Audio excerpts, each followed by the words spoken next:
Welcome, welcome, welcome to Real Perspectives, guys. I'm your host, Latanya Moore. Mario and I have an absolute treat for you guys today, as we always do. We have with us, well, Mario. Yes. Say hello to our guests. Hello, everybody. So glad that you could join us again.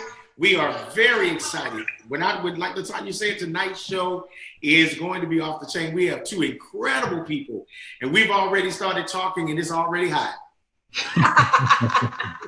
So, guys, listen. You guys probably remember Miyoko Taylor. He was with us before, and Miyoko is our resident expert here on Real Perspectives when we are talking about those very serious relationship issues.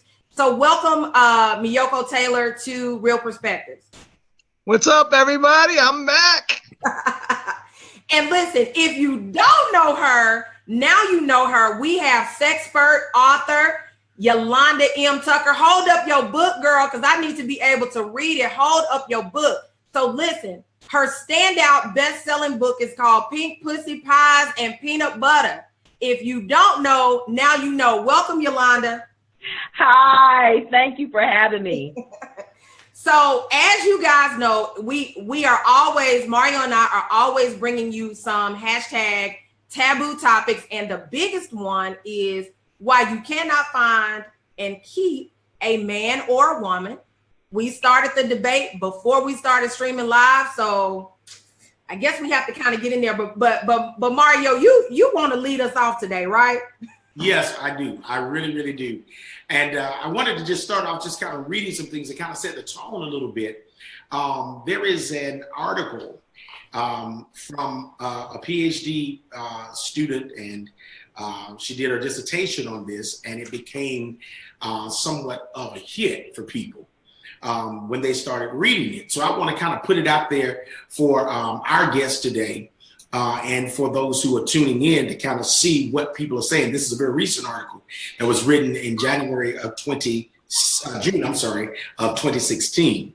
It starts off by saying, according to an open quantitative online research study conducted by authors of our book, the project is called the Fatherless Daughter Project, Understanding Our Losses and Reclaiming Our Lives. Out of approximately 2,000 female respondents, between the ages of approximately 15 and 80 of diverse backgrounds, 50% of females identified as fatherless. These women cited a range of reasons that they became fatherless, including parents' divorce or separation, that was 28%, emotional absence, 26%, death, 19%, desertion, 13%, addiction, 13%, abuse, 12%, never having met their father, 6%, and incarceration, 6%.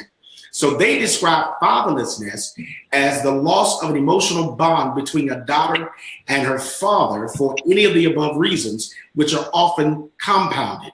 A fatherless daughter can expect several layers of loss, rendering them trauma survivors from a young age. The impact of the trauma affects her on very major developmental phases of her life. The effects, and I just want to read this part and then I'm going to turn it back over. Fatherless daughters are shown to miss out on gaining a sense of security in life as they missed out on having him in their home as their protector. So basically, you just read a whole bunch of facts about how women have issues. Right. I don't know how I feel about that, Mario, because normally we totally agree. But where is the article about the mommy issues? Because I already got some flack about how, you know, when we sent out everything, it was talking more about keeping a man. Y'all, that's just because there wasn't enough room on the flyer. And women tend to read. Well, I can tell you this much. I can tell you, I had trouble finding articles on women having problems with mommy issues where relationships are concerned. Who wrote that article? You really had trouble finding. I'm very surprised because there are a lot, especially in the African American community, there are a lot of women with mommy issues. So right. I'm very surprised. Right, but they didn't relate it to relationships. But I don't mean to cut you off, Mario, but I don't understand why not. because it's that not is a hot the topic. Relationship that a person has. Absolutely. Like Miyoko said. It's not a hot topic. Yeah. But it should be. Daddy issues is more, that's more alluring. People like to hear about that. Oh, you got daddy issues. It's more common. Girl, you got daddy issues. You crazy. And we must say this, is that the man has been attributed with mommy issues because the woman says you still tied to your mama's apron string. So this is why it's not hot enough to get a slew of information and connect those dots with you not having a good relationship. I know it's real, but we just don't find a whole lot of research on it. Well, and I can understand that, but it's baffling to me, especially when it comes to young men and mommies. I get that, but the reason that we have the difficulty with men is because they didn't have daddies. They didn't have that role model. They didn't have someone to show them and how to be a man. So wouldn't that be like, it seems like it's just flipped. It should be automatically, especially when it comes to relationships. A relationship with your mother is the first relationship that any person ever has, whether you're male or female. So how is that not a relationship that defines all other relationships that you'll have in your lifetime? I totally agree with that to some degree, but we were talking earlier, and I think that we as humans need to be able to connect behaviors or outcomes to reasons. I think we need to find that we have to find something to blame. And so I think that while we can say that that first relationship with your mom is vital, it is critical, I think that not all have relationship problems because they don't get along with their moms. You know, not all of them, not all daughters have problems with relationships because their father was absent. I think that goes back to the development, the resilience inside the individual who's able to really come on up and say, okay, this won't define me. This will not cause me to get around. Because me being a pastor, I talk about a lot of times, and I did a video yesterday, and I was talking about breaking cycles in your life. I talked about every year in the last quarter of the year, I go through this whole thing where I start looking at what patterns are leading to cycles in my life. And what I was telling them last night, even at church, was there are certain patterns that indicate that we're headed towards cycles. And so we have to be open enough to say, okay, but I can overcome this. There are some things that are generational and some things that are situational. And people have that resilience to be able to overcome, I think.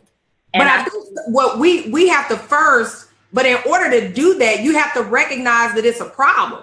If this is your normal, right, then you don't even realize it's a problem. You just figured, like we talked earlier, you just say, well, all the dudes I dated in my life, something is wrong with them. And like I said, I'll be the first one to raise my hand and say, I'm the only common denominator. So I had to step back and say, well, Latanya, you know, sister, what's going on with you? And I think that we have to, I mean, what do you think, Miyoko? Well, you know what? You said something really, really important. Self-awareness. Self-awareness is so important. But the reality of it is most people do not like to accept responsibility for their actions, period.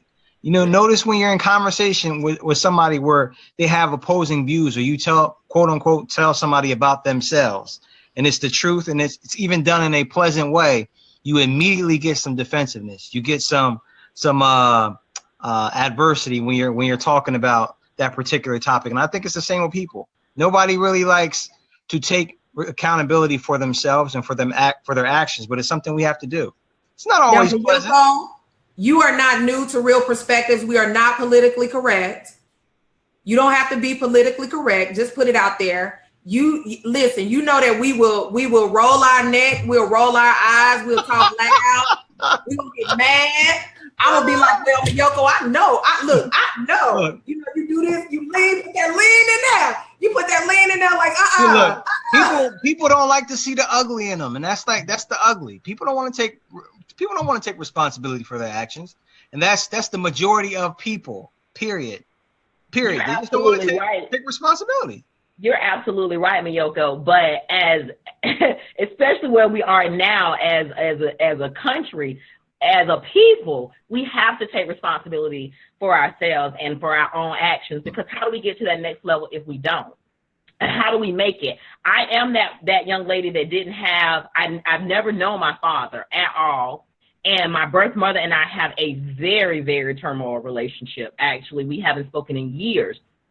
And so I am, like Mario said, but I said, I'm going to be resistant. I am going to, move on and do what I want to do in my life and be successful. I could not stand back and say, oh, it's because of her or it was because of him or because I didn't have. That was not an option. It was, I had to get up and do what I needed to do in order to provide for me and my family.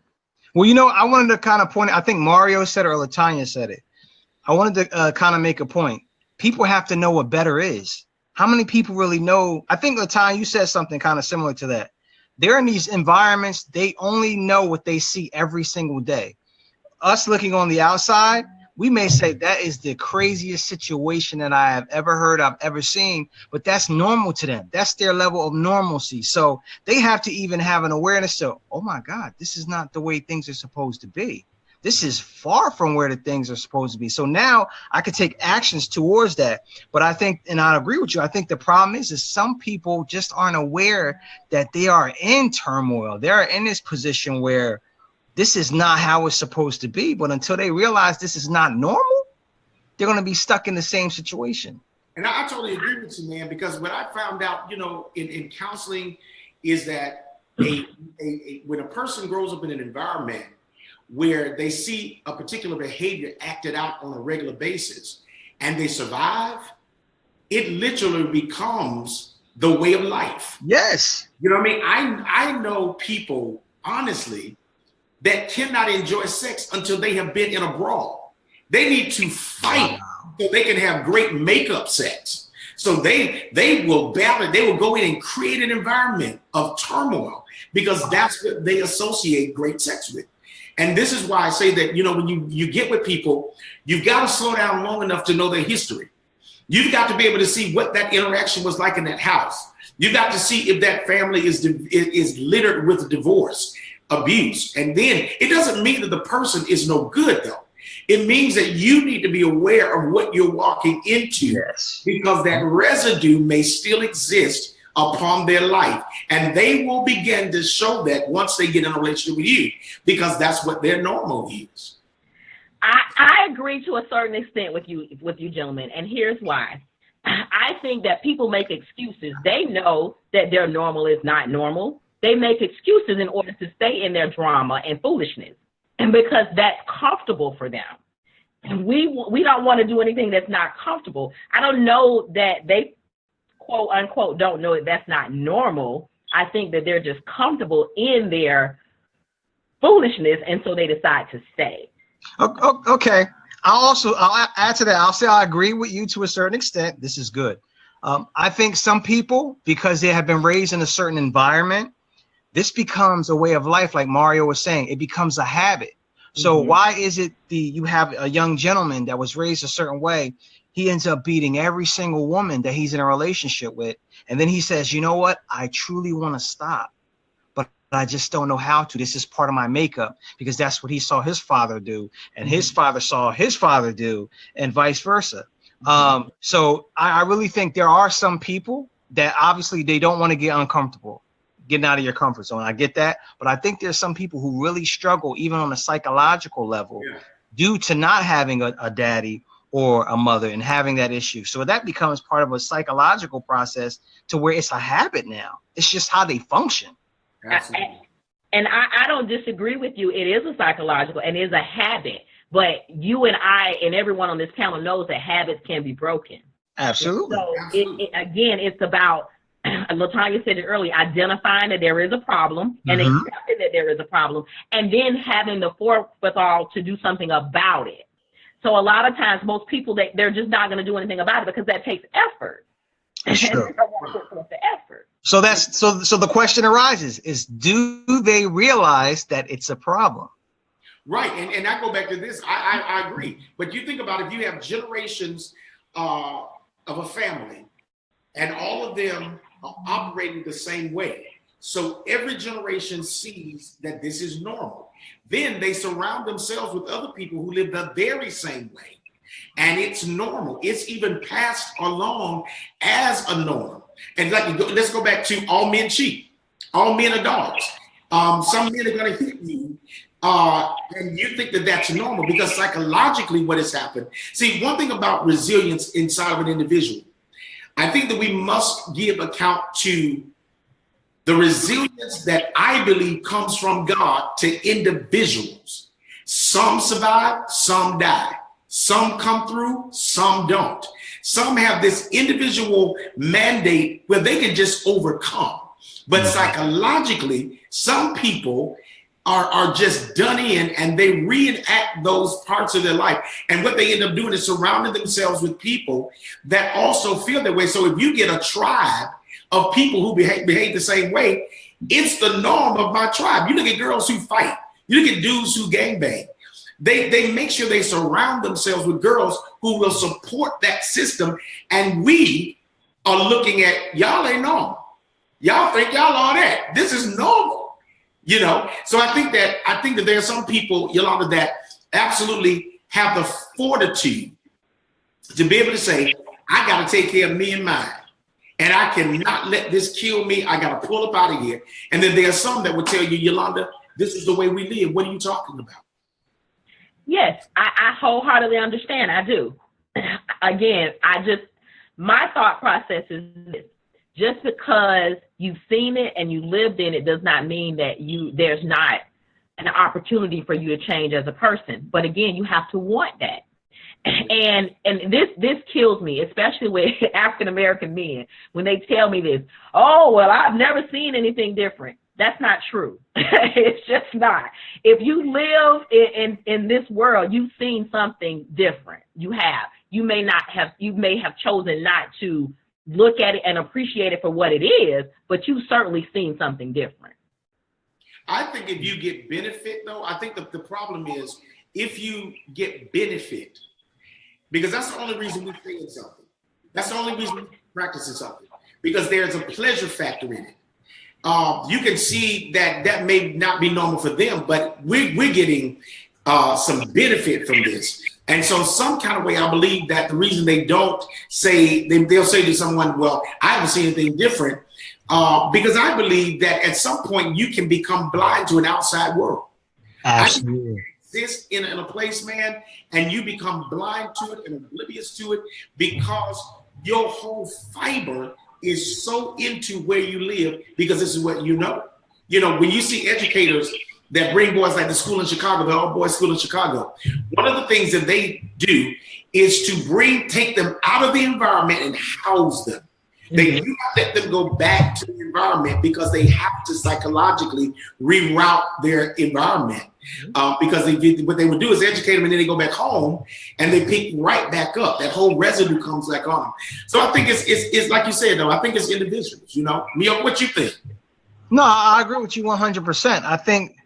I think we narrow down seeing to just with your eyes. I think if you're so wrapped up into your environment and what you've been brought up in, if you ever talk to anybody that are in gangs, there's a whole lot of other cities outside to where they live, but one of the first things they say is, I don't know nothing else. There ain't nothing else for me.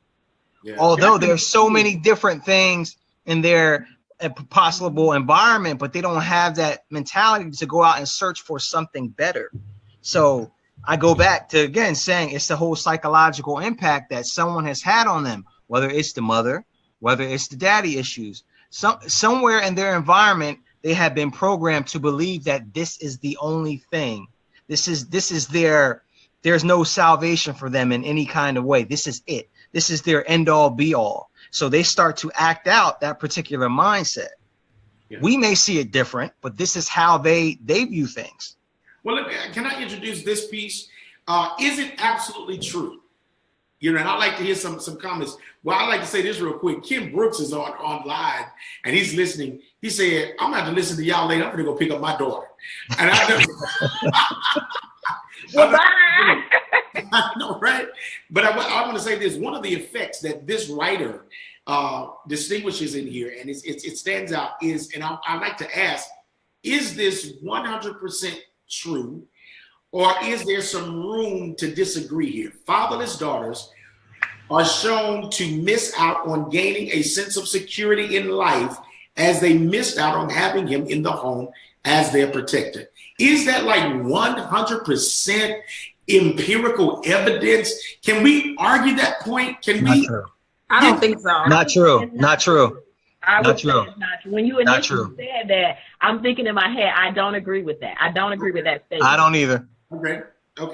You know, like I've already said earlier, I am the motherless child and the fatherless child, and yet I still was able to pull myself up by my bootstraps and do what I needed to do. I feel secure in my life now. Now, I can't say that I've always felt like that. Right.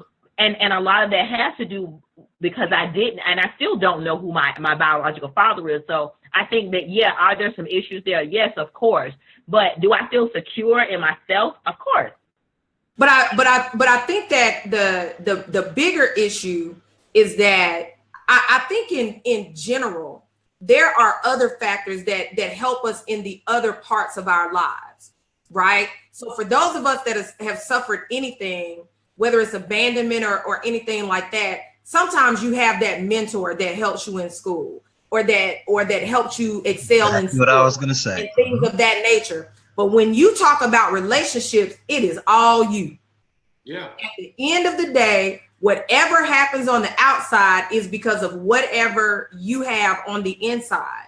You know, I think the four of us, we all have a different dynamic in terms of, you know, growing up and things of that nature. My parents have been married for 40 something years, right? I realized 4 or 5 years ago that I ain't married because every man I dated happened to be my daddy. Y'all know that. I ain't trying to do that. So at the end of the day, I mean, let's just be real. You're going into a different area now. And I would have to say that I'm not married because every man I've dated has not been my grandfather. See? You see what I'm saying? So there is a correlation, I think, on some levels. So I know for me, I've made a conscious choice that's not gonna work for me. So I have to rewire personally. I have to rewire what's gonna keep me, what's gonna keep my mind, because there are certain facets that I like, but then the other stuff I'm like, yeah, I ain't gonna do that. So I'd rather just be me. But you know what? I'm just saying. But you know what? That brings us to the next thing they said, though. They also reported missing out on learning positive masculine behaviors, specific social skills, and a comfort with male-female relationships because their fathers were not there to teach them. Now, this is loaded for me. Did a man write that article? This was I think it was a woman that wrote the article, but yes, this is a woman. I'm getting the name. This is the woman. Hold on, what am I playing? This was L.M. Jackson. She was a woman. Y'all need to get her on this show. She needs to be on this show because she's full of junk. but here's the thing. See, again, I believe this is cultural. We must put in who did they ask this of? Were these black women or were these white women? Asian women, because those answers are going to be very different. Absolutely. Hispanic women, those answers are going to be very different. They really are. I think that's the missing factor in this particular report. But I think that for me, I believe that, as LaTanya said, and as you were about to say, Miyoko, is that you have so many other male factors that help you shape that relationship. And it's a clean shaping. It's not twisted. It's not sexual. It is just clean. And so I think that's not absolute. That's not 100% everybody. I think that you learn behaviors from very positive role models that you see coming up along the way. My father wasn't in my home, but my grandfather taught me how to bathe. My grandfather taught me how to respect my mom. He gave me my work ethic. He told me that you are the male factor. This is what he didn't do. He never said you're the man of the house. He said you the male presence in the house. That reshaped it so I would never disrespect my mom or overstep my boundaries. Absolutely. Because and this is a man with a 3rd grade education, but he understood through wisdom what not to say to me so that I would not, because he knew I didn't have the filters to understand it. He understood through wisdom, but he was also a man. And that's a key word. Yeah. And that's another reason that I can only speak for myself here, am not married. I don't come across a lot of men. I come across but even more importantly though, Yolanda, even more importantly to what Mario was saying, he was also a father that understood that there was not a man in the house to take care of his daughter. See, that's a dynamic right there. Because what he was doing was also making sure that his daughter was going to be taken care of. Absolutely. Yeah. So you got a lot of demographics going on, but at the same time, I think when we really do look at relationships, we really have to ask ourselves, what are the things that are successes? You know, you guys now, y'all, do we go there? Because we know the definition of a successful relationship is different based on who you talk to. There's no one standard of success. Right. But I think that I think for me, I think it's on a case by case basis. You have to kind of look and sit down and talk to everybody instead of kind of grouping everybody together, saying that, oh, okay, you know, if your dad went in the house, then you have this. Because you think, for instance, the talk shows, when they started putting people on talk shows and they started citing, well, the reason I'm acting out is because my mom and dad divorced. That gave permission for every other person who was not experiencing that. Yeah, absolutely. Exactly. I'm saying, you know what? That is so crazy because of the simple fact that is not everybody's situation. Because I ask the question a lot of times with people that I pastor. I said, let's just look at the scenario. Okay, he needs a father in the house. Is it better for him to have an absentee father versus a father that would beat his wife in front of his son? Exactly. More advantageous for his father not to be there than to see him be no good and add fuel to fire. I have had to ask my son that very question because he, of course, wanted me and his dad to be together. And I asked him, would you want me to stay in a relationship with a man who beat me versus being a single parent? Yeah. That's a question. You think it's a valid question, absolutely, because I was not a mother that was willing to stay in a violent relationship because I never wanted my child to act that out. Yeah. See, and you know what? The great thing about that is you were intuitive enough to ask the right question, because what that did was that put back in his lap a decision. Exactly. Because maybe he had a blind spot because, you know, you want your dad there. But I think that sometimes in a protective measure, it becomes a protective measure to say it is better for you not to see that and let me put you around positive images. Because this is the thing that I was going to ask you guys, and you can tell me what you feel about it. There's some women who I personally know, their fathers and mothers stayed together.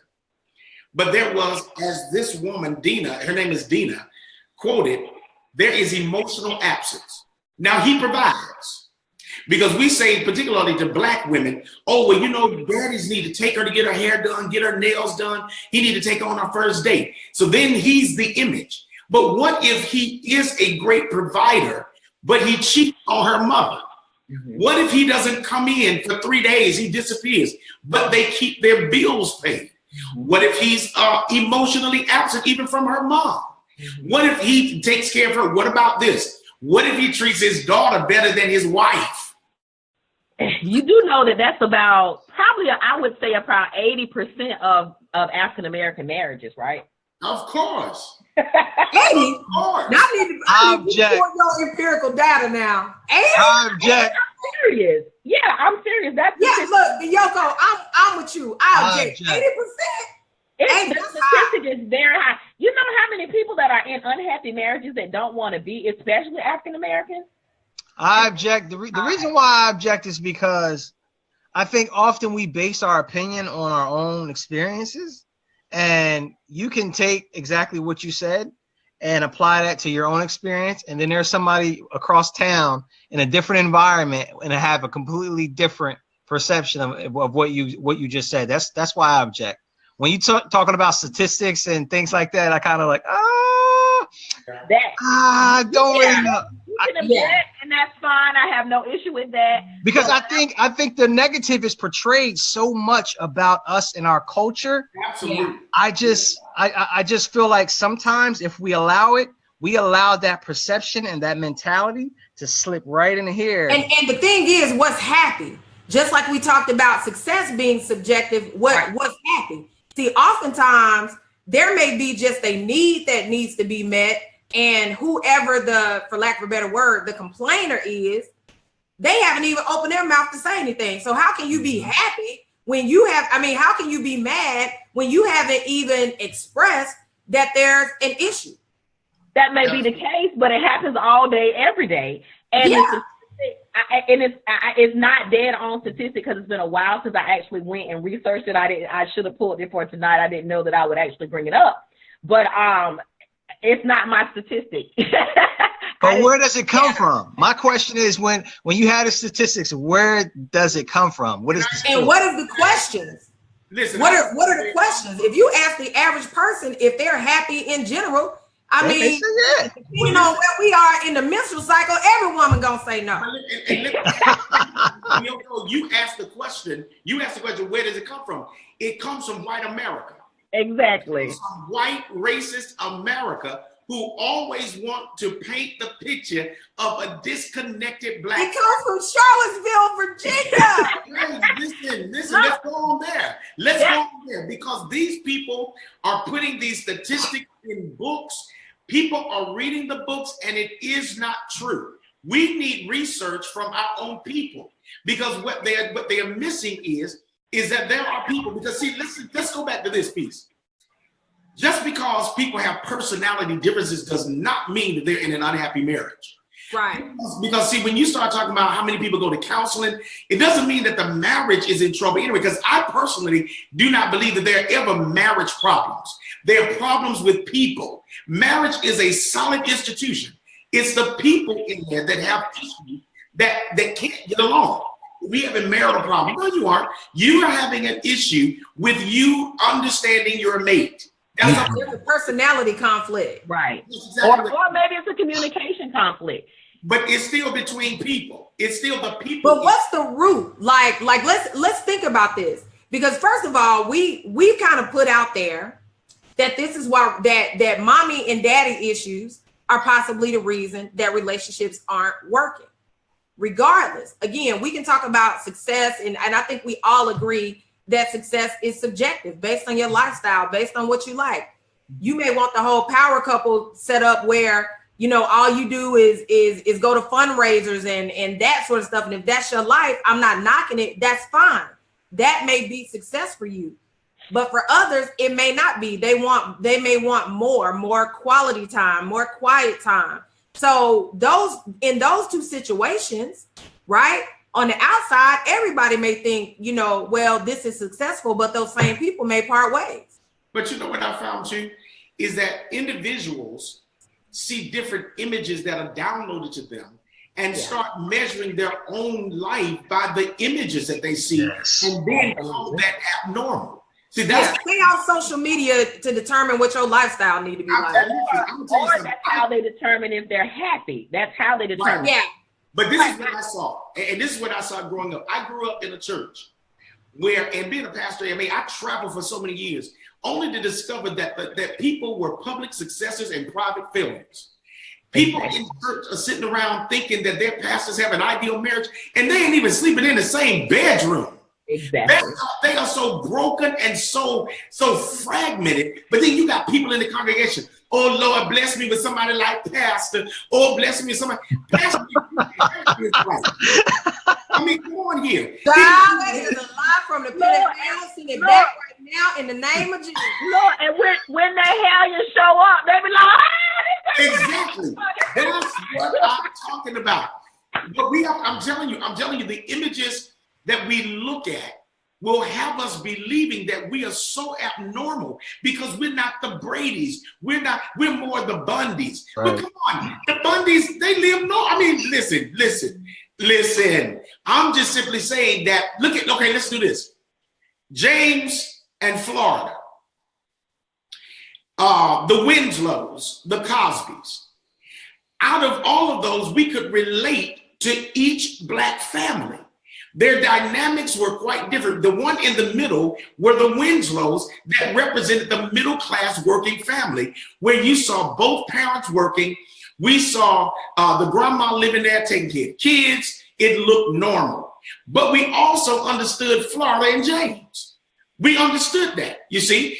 And so this woman here is even saying that although the fatherless daughter consistently re-experiences fear of rejection or abandonment. Well, listen, what about the girl whose father was there, but she's insecure because she's fat? She's insecure because she ain't got no hair. She's black. She's dark skinned. You know, her feet are big or whatever. Buy some hair. She could buy some hair. That's what I'm saying. That's what I'm just saying. You know, man, listen. Now they sell sexy shoes in size 11 and up for big feet girls. And for the guys. You had to put that plug in there. But okay, let me go back to this, and because I have to bring this part in. So we were talking about happiness and marriage and things like that. But and here's why I think that the statistic is leaning more towards being correct than not. Because I see a lot of people running to the altar to get married. These people are not ready for marriage. They don't even love each other. They just want to have somebody say, that's my husband or that's my wife. Those are not reasons to get married. I agree. And so that's why I say a lot of people are unhappy because they were in love with the idea of being in love. They weren't in love with each other. And that makes a huge difference. Right. You know what? Herb Bland, we got some people that are commenting. Herb Bland says that some daughters with fathers date bad men. That's true. You know what I'm saying? And so we do understand that. Ask Herb if daddy was bad. Right. But and you think about it. Sometimes those girls, what are you going to do with the girl that likes the roughneck? And her daddy is clean to the board of health, you know what I'm saying? But she got this thing, but she love old roughneck. Now listen, I don't think we need to discriminate against the roughneck. I'm just saying. Oh, Lord. I ain't saying nothing. Lord. Anti-discrimination show. Oh my God, I got to get my anti-discrimination show. That's all I'm saying. Anti-discrimination. Lord, you just want to hand this way right now. Why it got to be the roughneck? Save it for another show. Yeah. Zelda Kid said, when two people are broken, marriage does not make them whole. Exactly. Agreed. Yeah. Absolutely, positively correct. Yeah. But that goes back to what Yolanda was saying about not being ready. Right? What people don't understand is when you're broken and you're glued back together, you're never like the original. Absolutely. Right? So you have to ask yourself, are all the holes filled? Is there a leak in this whole building? You just got to ask yourself, like, what? Well, most cases, the holes aren't filled. That's why they have chosen this person, because they want this person to fill those holes. And but that's being broken. Well, nobody. Let me tell you, the worst thing that I hear people say is, "Oh, she completes me," or exactly. Let me tell you something. You better be complete when you walk in there. You should be complete already on your own. You're gonna be pregnant already. Binding together as one, not two broken pieces. But most people don't think like that. They think, oh well, they say, oh, opposites attract. Well, he's opposite of me and he completes me. And so now I'm in love forevermore. That is not the way it works. That's not the way it works. We all know that relationships are work. No, you could be in love, from beginning to end, but it still takes work. Well, here's the other thing. So we talk about mommy issues. Let me give one more person. Nikita King says, before I married my husband, I prayed and received counsel because I did not grow up with a mother and father in the same home. The Lord used my pastor to teach classes concerning other relationships, and my mind was renewed. I had to become solid in my relationship with Jesus to love properly. I'm her pastor, by the way. So I had to plug that. But I'll tell you, don't act that way.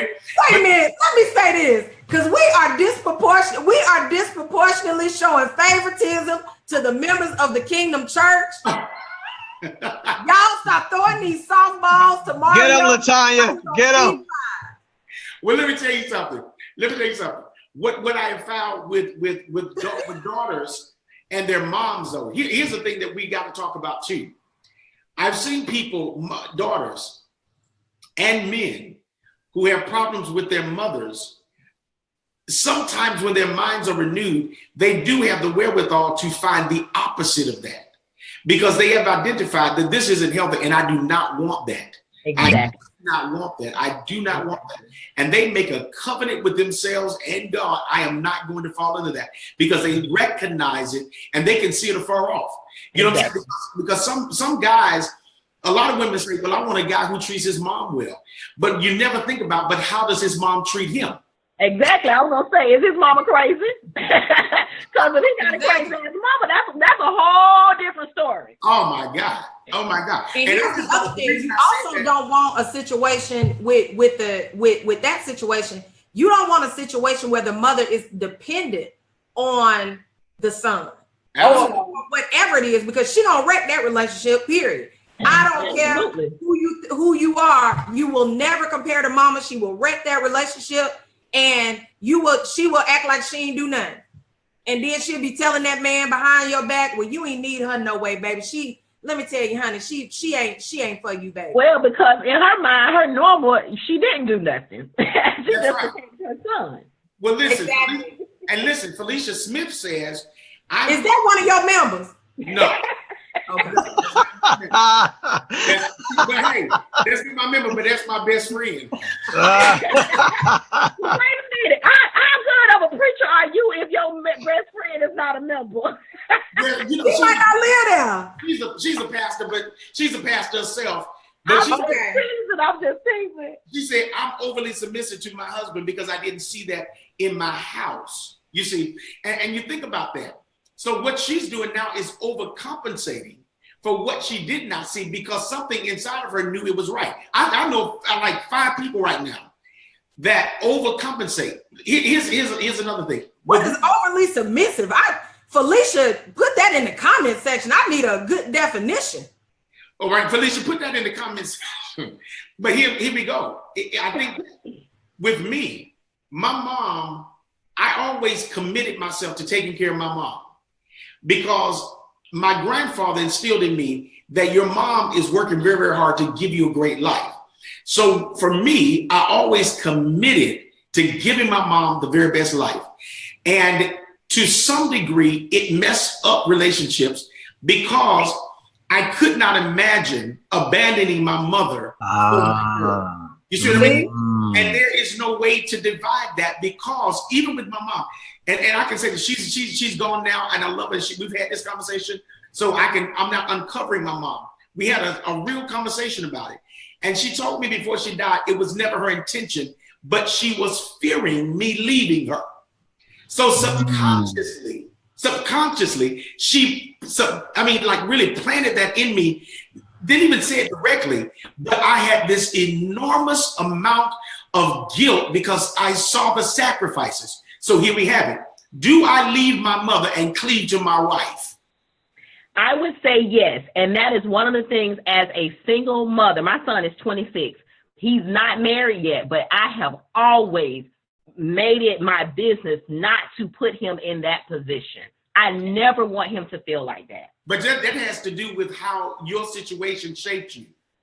Exactly. Because yeah. Situation shaped that for you. But my mom's dad always was the provider for them. He always provided. So I felt like my example is you provide for this woman who can't do it for herself. And it's not, my mom taught school, but I always felt till she died, I needed to give her a better life. I needed to commit to that. And so I was always in this dilemma. Am I ignoring my mom? And that's why when she passed, people said to me, Mario, don't feel like you didn't do enough, because that's the dedication.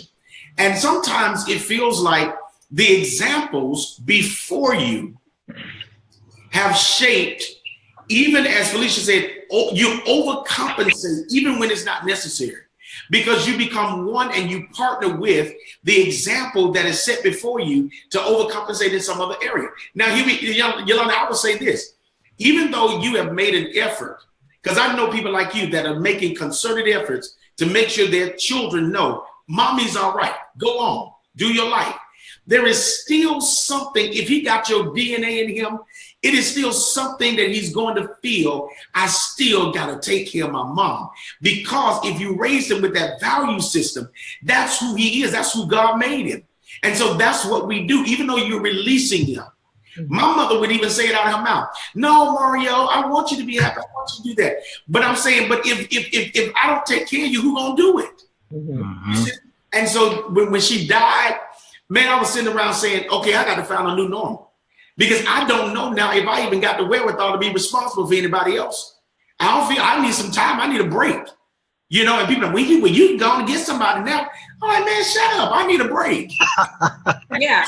But to speak to what you were saying, even with that situation, see, one thing that I think Yolanda is doing quite effectively is making it very clear to her son that it's not his responsibility. Now, if he decides, again, yes, of course, I think in general, you have that feeling you want to take care of people and all of that, but it's a difference when, whether it's by omission or commission, you make that person believe, or you encourage the belief that it is their responsibility to do this.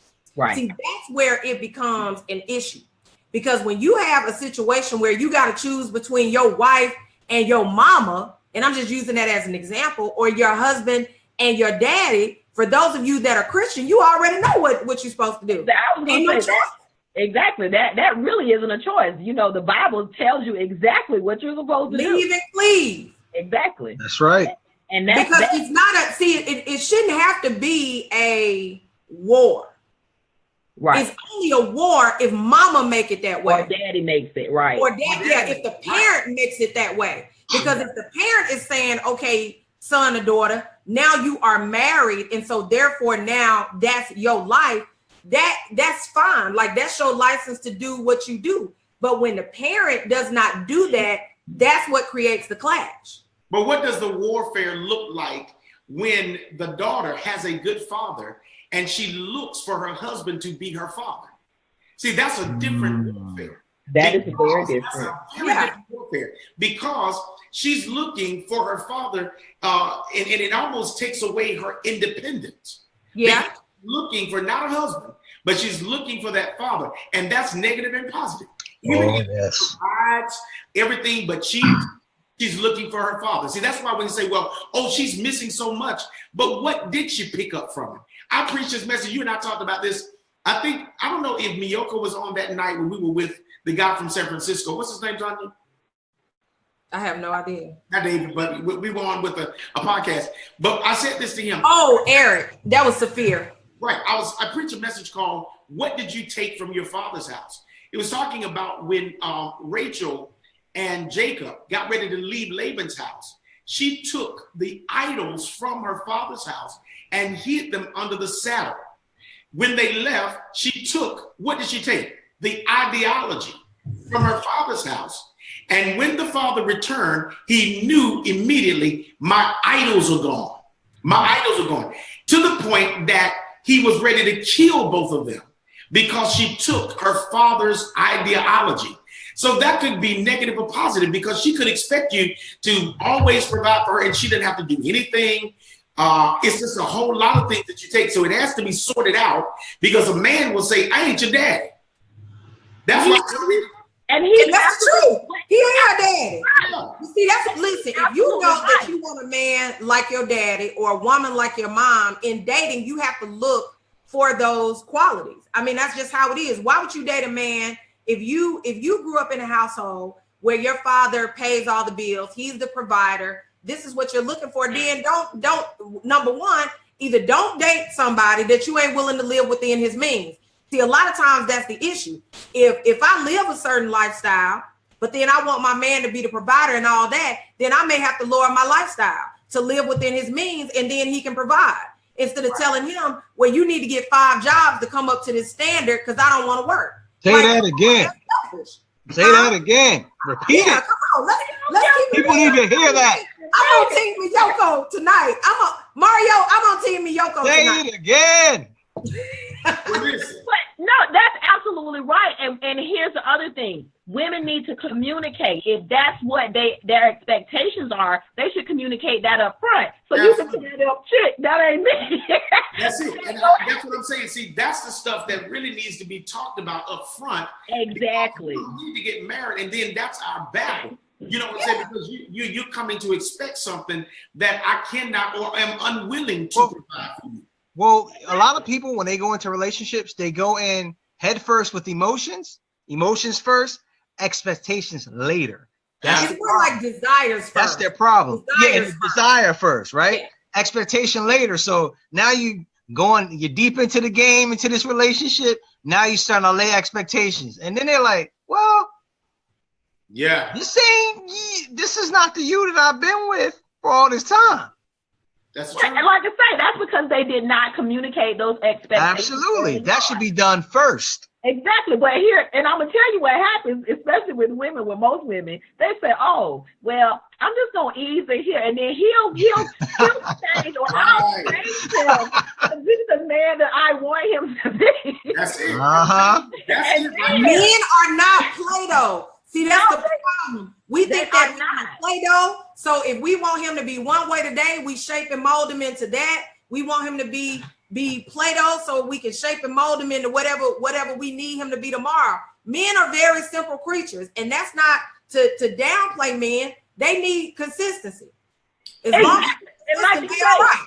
They are not Play-Doh. They have feelings and emotions, and so we have to take those into account as well. Most women don't. All they think about is them and what they want. Well, let me put this in there too. What I don't like is when a woman has not had any male leadership in her life, but want to tell me what a man ought to do.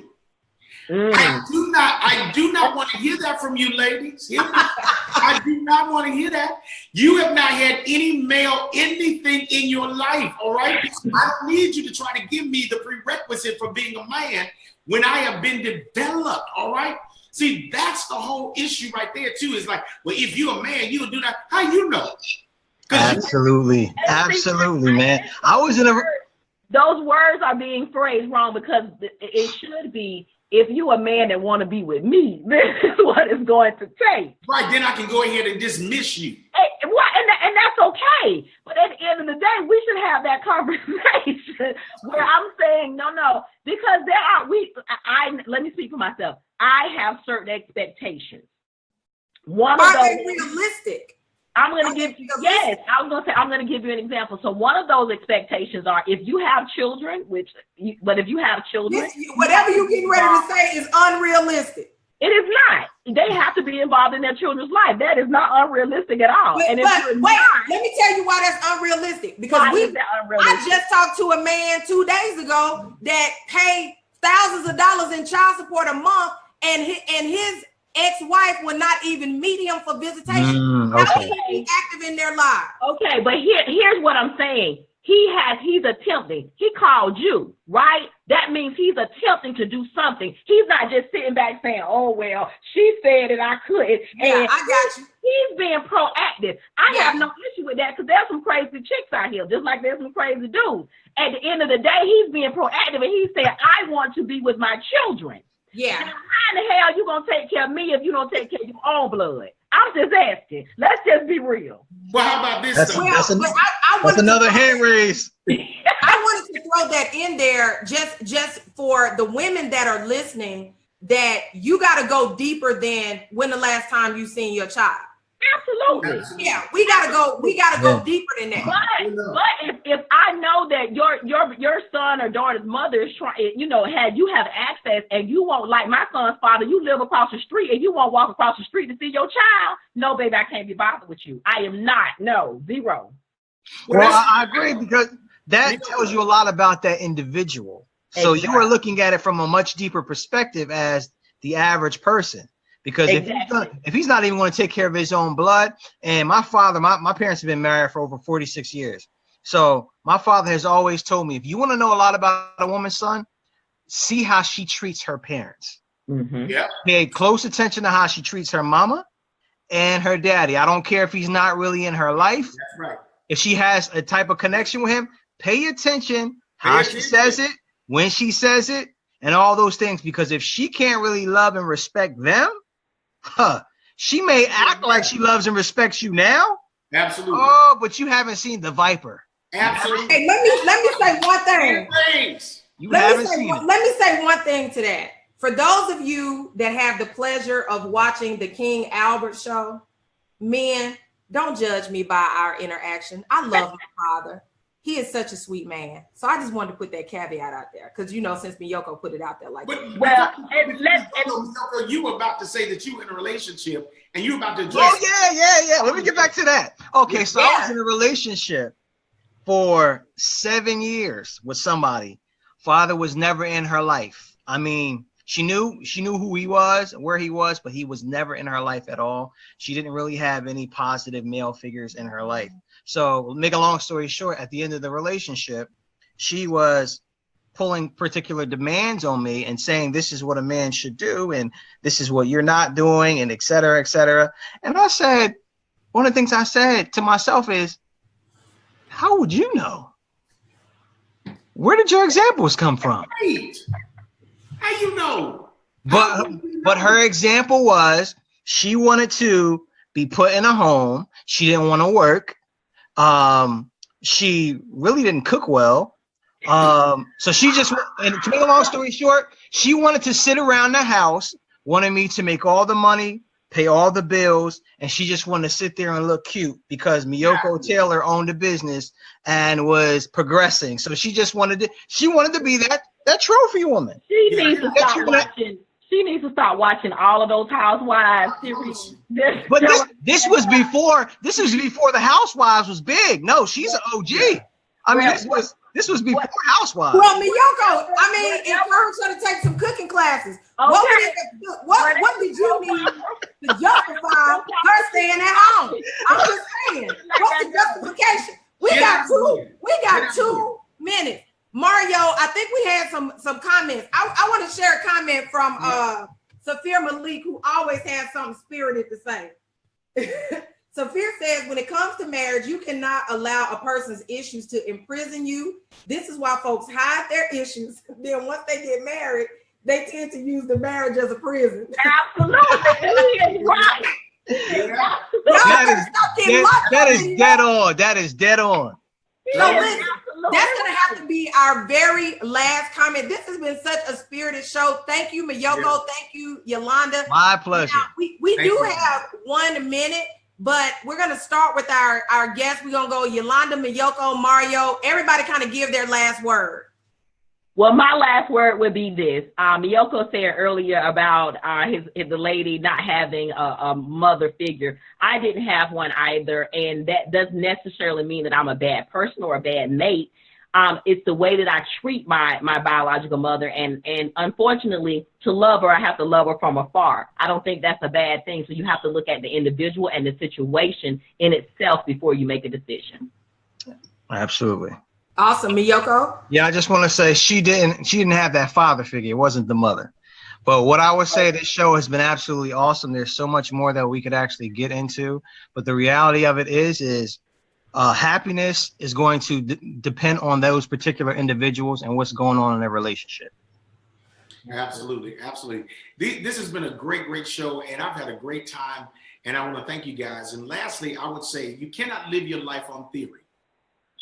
You know, a lot of people are living their lives on theory. You have to get educated about what it means to be in human relationships. You cannot use images that are passed down to you through television and even someone else's life, because you really don't know the story, because people will give you a Photoshop image and an edited story. You have to get educated, first of all, with yourself. Who are you personally? And then move from there. Tanya? Well, listen, guys, I want to really echo everything that everyone else has said. This is one of those topics that probably could go on for the rest of the year, because what we're really talking about is what seed started this root.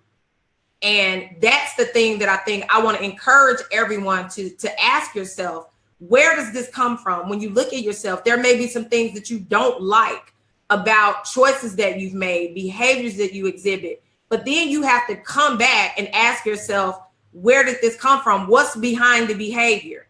What is this thing that is really holding me hostage and keeping me really in this same cycle. So again, I want to thank our guests for being here. It was definitely a pleasure. For those of you that have joined us live and for those of you that joined us on the replay, we appreciate your support. We appreciate your interaction. And again, this is Real Perspectives. We are here every Tuesday evening, 6 p.m. Central Standard Time. So until next Tuesday, have a good evening. Good night, guys. Good night.